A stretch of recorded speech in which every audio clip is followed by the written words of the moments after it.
क्या पूछोगे? सर पहला बिहार इलेक्शन के बारे में बताइए सर।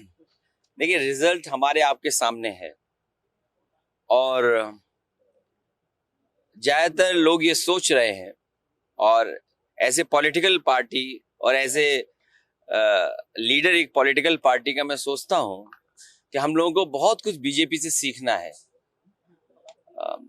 बीजेपी स्ट्राइक रेट इतना अच्छा कैसे कर सकती है, और फिर तब जब बिहार में मैं खुद घूमा हूं, तेजस्वी की जो पॉपुलैरिटी थी या कांग्रेस के साथ आना या हमारा जो गठबंधन था, लोग बदलाव के लिए आ रहे थे, ये तो मैं महसूस कर सकता था।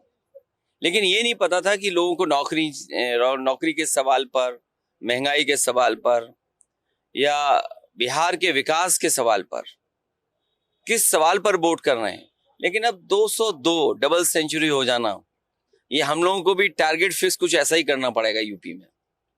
सर क्या वोट चोरी के बारे में आपका क्या कहना है? देखिए, ये मुझसे अगर पर्सनल पूछेंगे आप, मेरा पर्सनल एक्सपीरियंस क्या कहता है,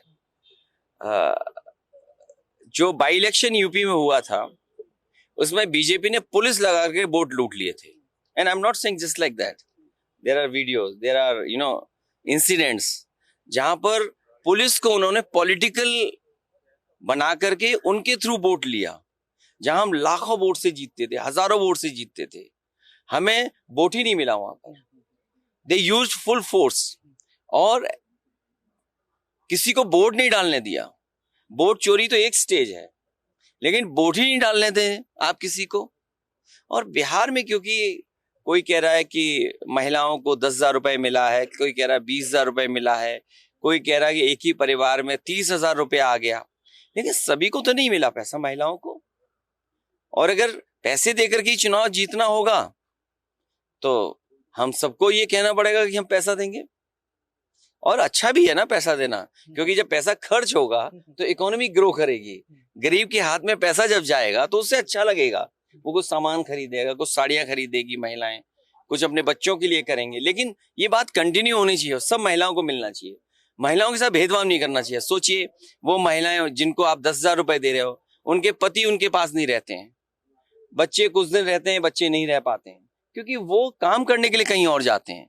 सोचिए, अगर एक परिवार का मुखिया काम करने के लिए 365 दिन में 300 दिन बाहर रहता है तो उस परिवार का दुख क्या होगा। ये बीजेपी के लोग केवल 10,000 में उसका दुख समझ रहे हैं, महिला का, एक माँ का, एक बहन का, एक पत्नी का। तो ये बात शायद हम नहीं समझा पा रहे कि 10,000 से आपको वो हासिल नहीं होगा जो आप जीवन में करना चाहते हैं, आपके बच्चे का भी भविष्य नहीं बनेगा। लेकिन ठीक है, इलेक्शन में पैसा दिया है, अगर उसी से जीते हैं तो हम भी अगली बार ज्यादा पैसा देंगे। कर्नाटक में गारंटी देकर सक्सेस हुआ सर। नहीं, ये अच्छी बात है, मैंने गलत नहीं कहा, मैंने कहा अच्छी बात है कि गरीब को पैसा मिलना चाहिए और ज्यादा मिलना चाहिए। लेकिन बीजेपी ये याद रखे कि अमीरों को भी ज्यादा न लाभ पहुंचाए। सर जो पार्टी कांग्रेस के साथ गया है उसका बुरा असर तो हो रहा है, टीएमसी तो नहीं गया है इंडिया ब्लॉक में। अब ये बताओ, मैं एक कांग्रेस पार्टी के होम मिनिस्टर घर के पास खड़ा हूँ, पूरी पुलिस चारों तरफ, मुझसे कहलवा रहे हो कि मैं कांग्रेस के खिलाफ बोल दूं। मेरे पार्टनर है वो पार्टी। नहीं, मन की बात ये है कि कांग्रेस हमारी पार्टनर है, हमारे साथ है, अलायंस में है। बीजेपी कुछ भी कहे, लेकिन बीजेपी कुछ भी कहे, हमारा जो सिद्धांत कहता है कि दोस्त जब कमजोर हो, परेशान हो, तो उसको छोड़ना नहीं चाहिए। फिर क्या सुधार आना चाहिए सर? नहीं, अभी नहीं कह सकते, लेकिन मैं जो मुझे सुझाव देना होगा मैं जरूर सुझाव दूंगा।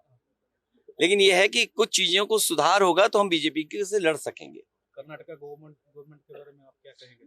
मैं सोचो, मिनिस्टर के घर पे बैठा हूँ तो अच्छा चल रही है गवर्नमेंट, और अच्छे लोगों को ही, और सामाजिक जो ताना बाना है उसको देख के चीज आगे बढ़नी चाहिए। क्या वजह था? क्योंकि बहुत सारी चीजें ऐसी हैं समाज में, अगर हम उनको सम्मान दें, उनको जोड़ें अपने साथ, तो कोई भी पॉलिटिकल पार्टी और मजबूत होगी। और यही होता है कि पॉलिटिकल पार्टी को मजबूत होने से वो सरकार में पहुंचते हैं।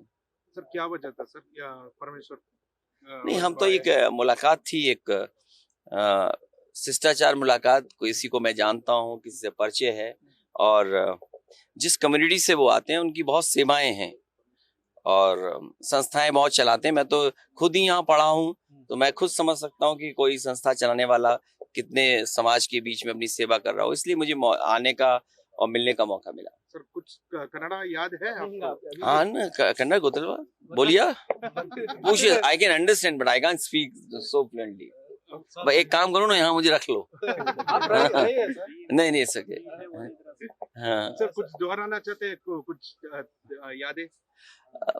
क्या यादें दिलाऊं मैं? आपका कॉलेज का टाइम? नहीं याद तो इतना ही बता सकता हूँ, क्योंकि आज जब एयरपोर्ट से मैं उतरा हूँ और मैजेस्टिक सर्किल तक मैं गया हूँ, तो कभी मैं ऑटो से चलता था, 45 मिनट में पहुंच जाते थे.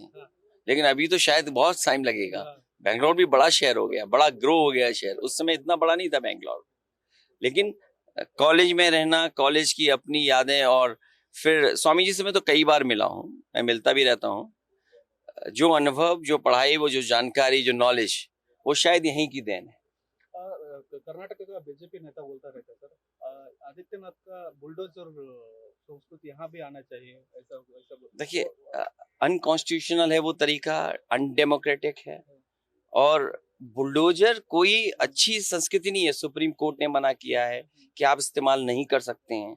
वो लोग इस्तेमाल करते हैं बुलडोजर का जो डिस्ट्रक्शन पसंद करते हैं, जो कॉन्स्टिट्यूशन पे भरोसा नहीं करते हैं, अपने लॉ एंड ऑर्डर, लॉ पे भरोसा नहीं करते हैं, डेमोक्रेसी पे भरोसा नहीं करते हैं.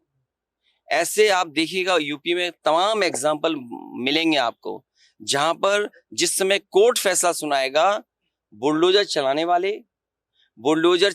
वाले वो अधिकारी वो पनिश होंगे.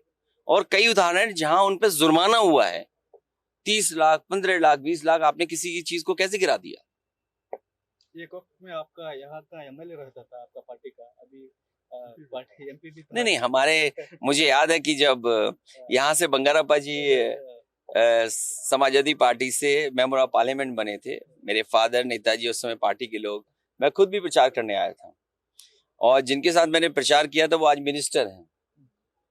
हाँ, वो और हम दोनों एक साथ प्रचार किए थे. एस्टैब्लिश करने में सोच रहे हैं? अभी फिलहाल हमारा मन यूपी के लिए है. यूपी में हरा लें, फिर आपके पास आएंगे. साइकिल फिर चलेगा? नहीं, अभी यहाँ तो नहीं चलेगा, लेकिन मैं यूपी में चलाऊंगा. हाँ, thank you so much. Thank you. News first ನಿರ್ಭೀತಿಯಿಂದ ನಿಮ್ಮ ಪರವಾಗಿ.